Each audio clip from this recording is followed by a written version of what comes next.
So SweatNation, well, why'd you get started with that? So SweatNation is a company I started in 2010. So this is my 10-year anniversary. Woo! So I did start in Miami, Florida, Okay. which is where I was born. Nice. Okay. And, before that, my life was completely the opposite of what it is now. So just to give you a little Really? background, in my 20s, I worked for a liquor distributor, was my 9 to 5. So I was around alcohol and good times all day. Yes. At nighttime, I had a poker company Okay. where I would go to bars and restaurants and run a poker league. So I was Interesting. around alcohol and gambling. Have you seen Molly's Game? I have not seen Molly's She game. blew up on like she's like an entrepreneur herself, and she like ran like really expensive high class poker games. Here in Colorado Springs? No, she actually is from Colorado, so that's interesting that you said that. But no, I think it was out in L.A. Okay. And she was like doing something, became an assistant, blah blah blah. The movie is really inspiring. Okay. So the Molly's Game, check that out, all you other entrepreneurs, if you want to. Mhm. So yeah, I did that for a little bit, and then on the weekends I used to DJ in South Beach. That's fun. So when I tell people that my life was a party for a decade, Yeah, your It entire took- 20s. my entire Okay. till my late 20s. Okay, sweet. And then I ended up getting divorced in my late 20s, and that was the catalyst that changed everything that I am today, which is making me the person that is sitting in front of you For here sure. today. And like it really made you analyze your life and your decisions. Would you say that? Well, I got divorced and I sold the poker company kind of all around the same time. So I had all this time. I had all this extra time. And when a lot of people go through something like a separation, what they want to do is go out and party. Yeah. Right? It's like, let's go out, let's go That's drink. what you were doing, And though. it's like, I can't do that because everybody that we know is there and it's not an escape. Nope, not at all. But it was interesting that a friend of mine who was also a DJ, he got into mountain biking. Okay. And I know I lived in Florida, mountain biking in Florida. There's no mountains. How do you do it? Just believe me, if you fall on limestone, it sucks just as much as falling on a boulder. For sure. Because limestone is very sharp. Yes. But, I didn't know that an invitation to go ride bike, because I didn't know I was mountain biking, was going to be the choice that has led me to where I am today. In Colorado Springs. In Colorado Springs. Now, Nice. right? So there's plenty of mountains to Oh, yeah. bike here. And it's some good exercise too. Yeah, I love it. I still sure. love it. That's one of the main reasons we moved here. I need to get a bike myself. I've been wanting to. All right. It's been a while, but now I'm really, I've seen some of the trails. I hike on a lot of the trails, and I'm like, okay, I gotta get a bike to the next level. Yeah, it's definitely fun. The scenery here is amazing. And you can see more of it when you bike than when you hike. Yeah, and you see it in a different way because And you're you see seeing it it in at a a different different speed. Yeah. And it's interesting. So that choice of mountain biking got me from, the party scene. I go to this place called Markham Park, which is where they took me. They give me a bike. They give me a helmet. I didn't know. I thought we were just going to go bike around a park and just hang out, like urban ride. Okay. And they take me. They're like, we're going to go into these trails. I'm like, okay, what's a trail? But we go. So we go, and finally, after a few minutes, they stop. And I'm like, why did you bring me here? I'm going to fall. I'm going to break something. And this is not what I expected at all. Yeah. So, of course, it's a group of guys. So they start laughing at me. And they're like, well, that was just the warm-up. And we're going to keep going. You can go back if you want, but we're going to keep going. I was like, that was just the warm-up? That wow. was crazy just by itself. But yeah, I kept going. Long story short, the end of the day comes around. They keep laughing at me because why not? I'm here complaining about, why did you bring me here? But on the way home that day, I was like, I can't let these guys do this to me. For sure. I can't let these guys get one up on me. They like challenged that. you, essentially. So I started going back every day. So after that, it took about, just long story short, from that day to a year later, I went from complete novice to racing mountain bikes in a year, wow. in about a year. Like sponsored for it and everything? No, not really Okay. sponsored, but I was on a team, and we traveled all around the Southeast, Okay. Tennessee, Georgia, Florida, Alabama, and So like we serious about biking. Yeah. So we were very serious and very Okay. fun, amazing. I'm very happy I had that experience in For my sure. life.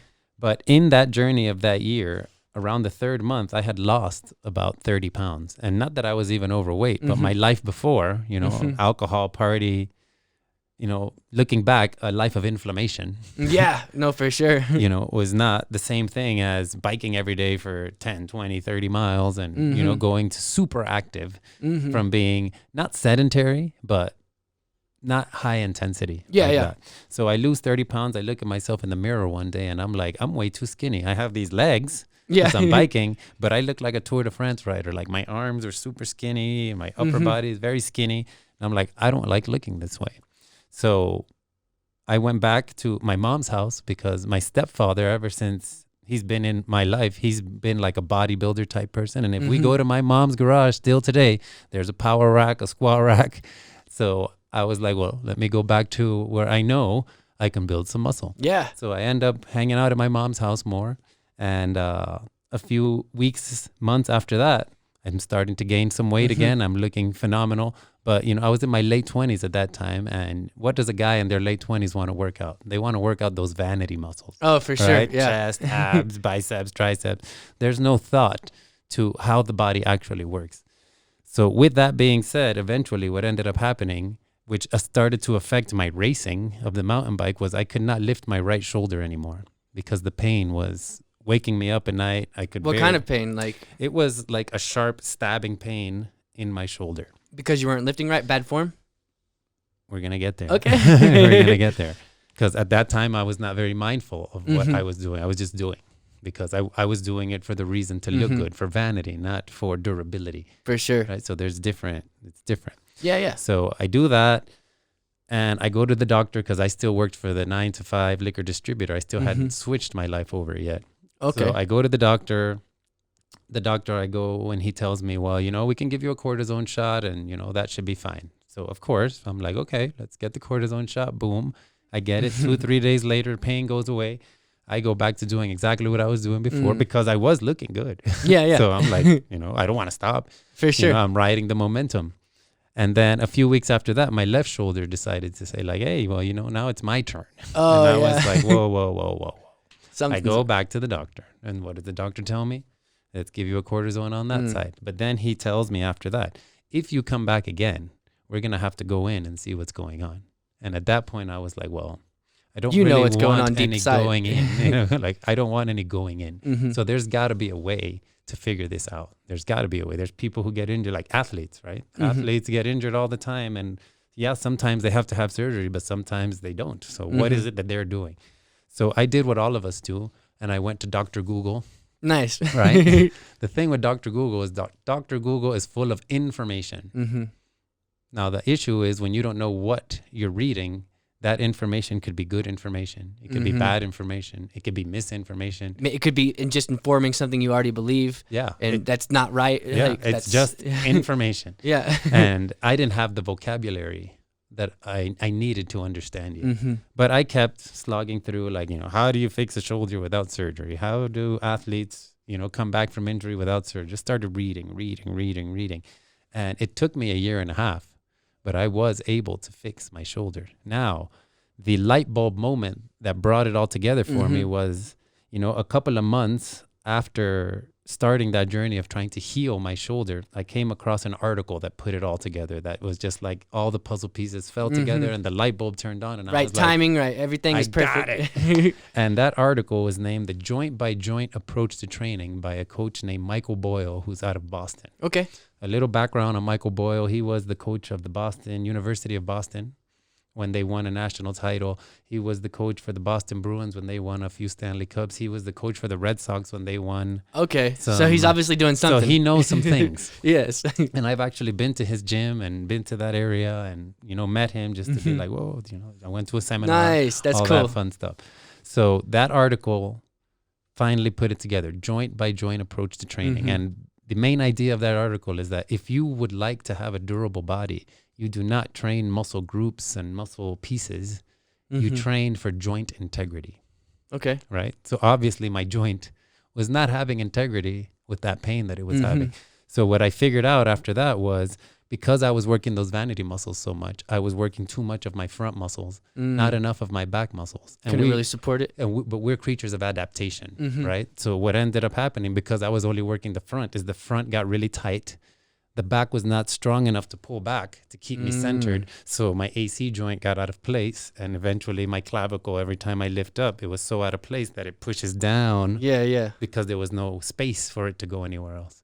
So once I figured that out, I was like, okay, so I know that I can't bench press. I can't overhead press for now.